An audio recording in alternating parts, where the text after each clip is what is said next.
our way. And you looked pretty happy, pretty pumped up after that win against South Carolina. Yeah, it was a great win. I mean, to win on the road against a team that tough, that physical, who plays that hard all the time, who is, really, I have tremendous respect for their program. The Final Four team last year, and both starting bigs were in the Final Four as starters a year ago. So they're good. So that was a very big win for our team. What's kind of been the mood around the team, winning these games? I'm sure everybody's probably got a little bit extra pep in their step. No, I think it's just really positive, because, it reinforces all the things, all the hard work they're putting in, and all the effort they put in, the extra shooting, the extra things we're doing, the film work, the walkthroughs, everything. It's like, it's coming together, and really, really good chemistry, really great unselfishness. The bench is awesome. When guys aren't in the game, they're into the game, really rooting their teammates on. So it's been a super positive. And, our last two wins are against really good teams. I mean, Missouri wins at Alabama, last night, or the night before, the same night we played, because I came back and watched that game till 3 in the morning on the replay. I mean, these teams are very good teams. Coach, what stands out to you about Georgia, impresses you the most about them? Just how strong they are. Number one, they have arguably the best player in the league, Deontay Mayton, who leads the league in scoring, second in rebounding. He's been just a stellar player for them the last 3 years. He's really, really good. But they're Obidi inside next to him is very strong. Parker's been playing great. They have incredible length and depth. They really play big. They pound it at you inside, get to the line over 20 times a game on average. They're a very good defensive team. They're holding opponents in conference to like 37% from the field, which I would imagine leads the league, not knowing, but they're probably number one in conference games in field goal percentage defense, which to me is always a big. They pound you on the glass.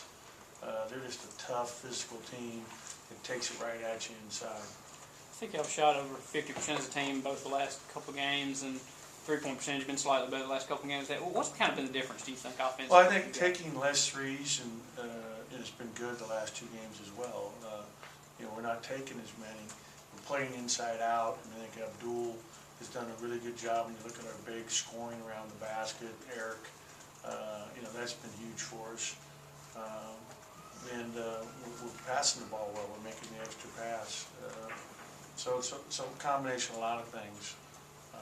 But just excited about that. Kind of one of those deals where the struggles of like a Kentucky missing all the threes and things like that has kind of benefited y'all at this point to learn from the past, I guess. Yeah, and I think sometimes, like we talked about with Tyson is settling too much for the three. Like I thought Tyson, you look at the first half of the game, he was so good at both ends of the floor. He had 8 points, but his defense, really 3 rebounds. He led us in defensive rebounds in the first half. He had a good second half. But the first half, he was really, superb.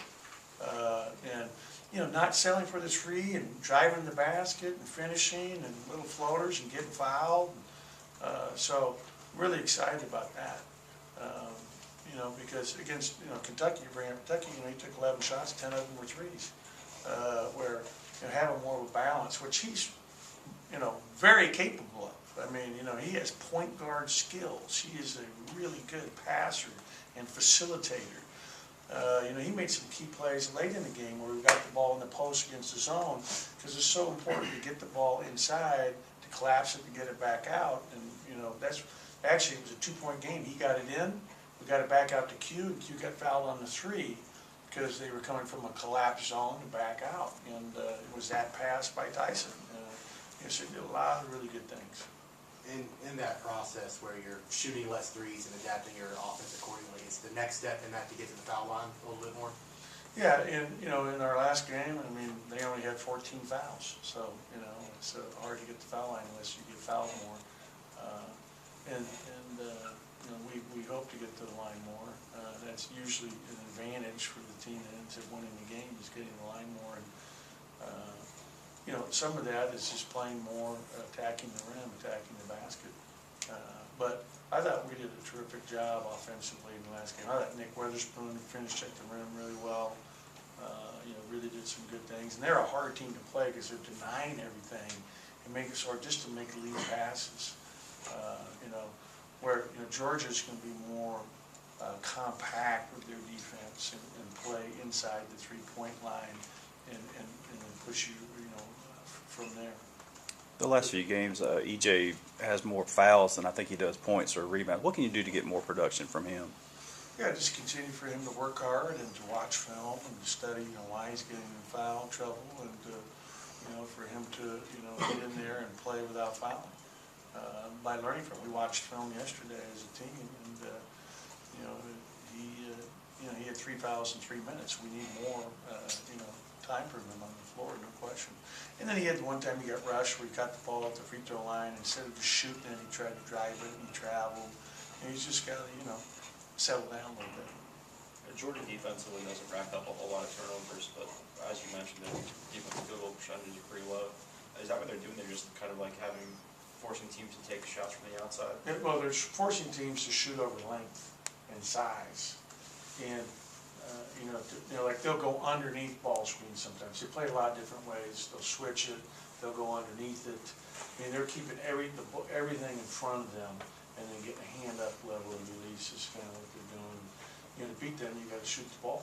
You got to, shoot the ball well, and that's why you got to be patient and break it down.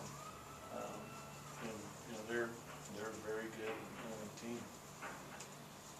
I mean, they beat St. Mary's, who's 13 or 14 in the country, whatever they are. Temple was an excellent win. Marquette was an excellent. They just beat Florida in their last game. And this is a tough team and a battle-tested team. How do you get more out of the guys who back up the dude like Thatcher, even Fizel for that matter? Well, Fizel's just got to get more minutes. I think he would. I tell you what, Xavier had a great game in the last game. You go back and study the film. His toughness, his 9 points were key for that win. He did a great job defensively, blocking out, doing tough things for us. And, he definitely had a big part in us winning that game on the road. There's no question. Because there's a lot of things that don't show up in the stat sheet that help you win so much. Not just the points. He had big 3, it was a 2-point game in the corner. And, Eli gave us good minutes. He had 2 big shots for us. So it's everybody contributing. And, it's a different guy each game too. So, he kind of asked about Datcher. We need to get more minutes from EJ and keep him out of foul trouble. And,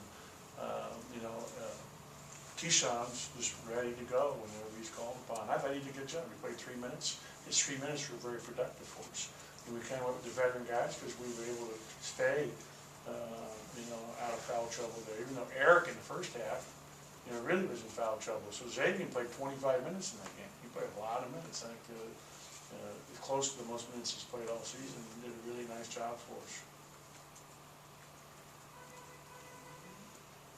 That's it? Okay.